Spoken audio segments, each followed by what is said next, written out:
So this here is the brand new BittBoy, and it plays all your NES, Game Boy, and even Game Boy Color games. This is without a doubt the Game Boy and even Game Boy Classic that we've always wanted. Let's take a look.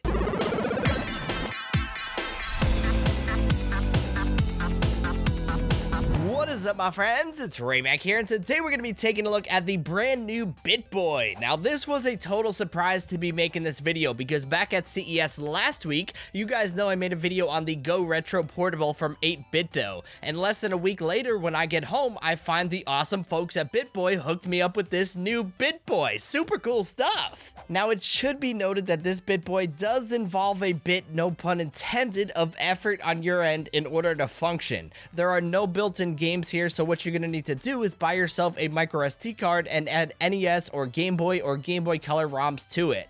I in no way, shape, or form support the illegal downloading of games that you do not own. So therefore, for the purpose of this video, I will only be showcasing the BittBoy with a select few games that I do own one or more copies of. It's not an illegal device or anything like that. It's just a little tricky with games, so I'm only using a select few here. Regardless, at first glance, the BittBoy obviously resembles that of the original Game Boy with a few key differences, most notably the addition of buttons on the front of the console and the overall size of it. This thing is so tiny that it'll literally slip right into your pocket. In fact, it's just about as thin as your typical smartphone.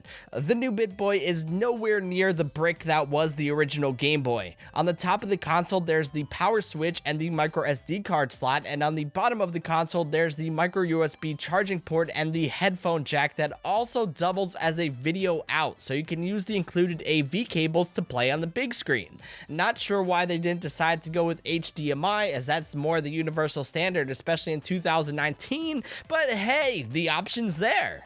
As far as gameplay goes, the BittBoy runs games with no issues, and getting games is as simple as dropping the ROM on the micro SD card and popping it in the system. There's no lag, there's no delay, the buttons feel great, and despite the size, the console feels really comfortable to hold. Although I could see people with larger hands feeling a bit cramped during long gameplay sessions. The one thing you may notice though is that there are no physical volume or brightness controls. To do that, you actually need to hold down the select button and then press either the purple A or the B for volume up or down, or select and the black A or B buttons for brightness up or down. Not exactly the ideal situation in order to do basic controls, but hey, it works for what it is. Overall, the new BittBoy is a fantastic little handheld. For $40, you're getting yourself a pocketable console with a crisp display, rechargeable battery, and micro SD card support to load up whatever you want on it. The one thing I was really impressed with though was the screen. It is without question one of the best that I've seen on a portable game console like this. The one downside though is the battery life, which is rated at 2 to 3 hours. Not the biggest deal in the world, but it is something worth noting. Regardless though, the new BittBoy is a fantastic handheld that is worth the $40 price tag. It's a steal of a deal. Alrighty guys, that's about it for this video. Hope you guys enjoyed it and found it helpful. If you did, be sure to give it a thumbs up and hit that subscribe button because it always helps out the channel. Also, let me know in the comments box down below if you have any favorite handhelds. Do you like this BittBoy? Do you like the Go Retro Portable? I would love to know your thoughts down in the comments box down below.